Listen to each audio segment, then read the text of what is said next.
So, as many of you know, this channel is dedicated to mindset. And when I came across this particular information and not even knowing that it tied directly to my community locally, I was mind blown.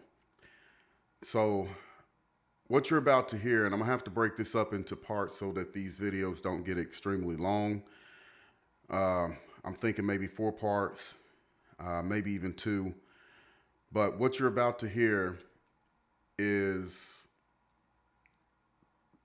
basically testimony from an ex, I don't want to necessarily say CIA member, but he did or was employed by the CIA. If that makes sense. A lot of times, folks have defense contracts and things of that sort, and they do work with a lot of the alphabet agencies with the federal government. So, without further ado, I introduce to you Mark Phillips.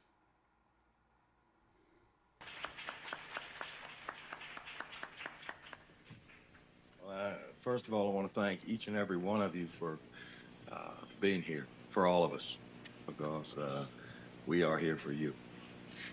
I'm here to report who's winning, or perhaps won, the battle for the mind, and to give you some insight on how it was done. My perspective wasn't distorted from the vantage or viewpoint of being a survivor. I've worked with many survivors and have gained a tremendous amount of insight and knowledge from their experiences, but none from their perceptions. Perceptions are what were altered. That's the definition of mind control. Another definition is, of course, just controlling the information. The information that you're going to hear over the next 3 days, I believe, will change the way you think in a very positive way. When I mention who's winning or who's won the battle for the mind, perhaps many of you that I see familiar faces out there have heard me retell this story. It feels senile. But when Jane Pauley was interviewing the deputy director of the KGB the morning after the fall of the Kremlin, when the tanks rolled back, it was all over with. This guy, they'd flown him all the way from Moscow all night long. They didn't have the courtesy to put him on a refitted SR-71 or a faster aircraft. So they managed to get him over to the airport in LaGuardia, and they put him on a helicopter and flew him to the top of the embassy building and rushed him down to the stairs. And they were perfectly patting makeup on him as they ushered him out on the stage. When Jane Pauley was most anxious to hear what he had to say. They interviewed him very briefly. Jane Pauley said, well, we're all here waiting to know, to what do you attribute the collapse of the Soviet Union? And this guy said it perfect English. He looked right into the camera, beautiful. The United States won the battle for the mind.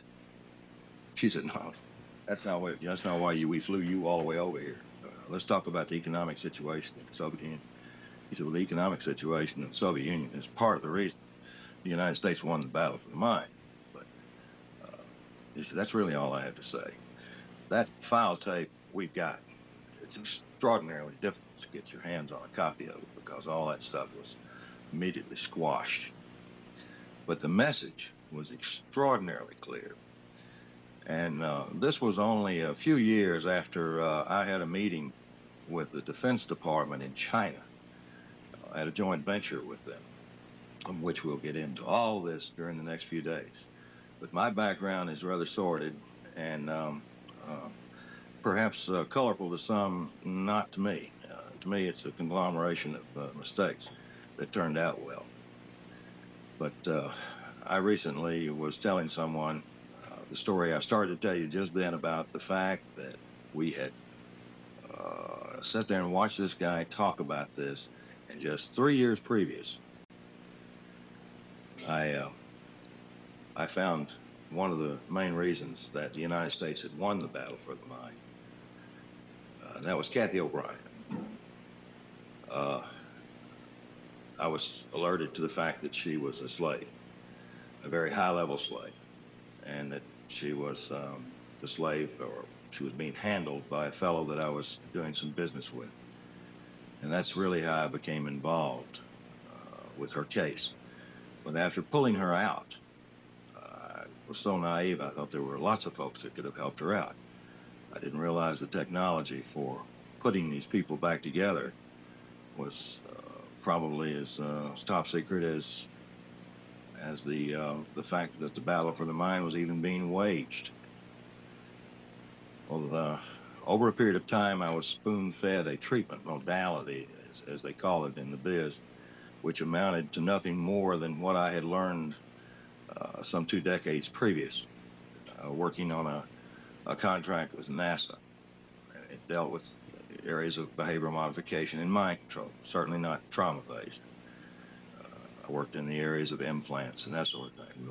I'll also tell you that during the next few days, we'll have a chance to discuss what is real and what isn't real. There's a lot of hysteria out there with regards to implants and all sorts of things you're hearing, preposterous things, and many things that actually have, in fact, been items of research back in the 50s and the 60s and 70s that were abandoned years ago. But there are some technological weaponry out there, they call it non-lethal, that I think each and every one of you should be entitled to know about. This is not a fantasy. There are U.S. patents being applied for, and Freedom of Information has managed to leak enough of this stuff out so that we have a pretty good overview without violating any national security laws. The battle for the mind, in essence, has been won. But there is a way out of this, and the way out is extraordinarily simple. Abolishing the National Securities Act is really the second step. The War Powers Act is the first step, and there is a bill before Congress, both houses, as we speak, that I believe will be approved. So once this domino effect begins to take effect, I'm certain that the National Securities Act will be the next to be repealed and rewritten so that this sort of criminal activity cannot continue. Like in Kathy O'Brien's case, the lady that I advocate for, she and her daughter, as well as a whole lot of others that you many of you know I advocate for, are direct victims of the CIA. I worked for the CIA for many years and did not know it. I know that sounds absolutely incredible, but it wasn't until 1993 that I was presented proof that I worked for the CIA all this year. I thought we were somebody else, another intelligence community, because we didn't really want to associate ourselves with the CIA. I went out of my way to avoid those people. But as it comes down, I have, since I met Kathy and since all of my past has come up like so much insects and cream, I've had to really make it a point to let people know that I'm not hiding anything. The only thing that I won't talk about are some of the issues that pertain to things that I was privy to that I had to sign for. I carried a secret clearance for many years. I carried a top secret clearance for a period of time, and during that period of time I was exposed to some things involving behavior modification, which quite frankly should be in everybody's books because it's it's ridiculous and there's nothing to it. The real heavy-duty stuff I found in personal research, which spanned about 25 years.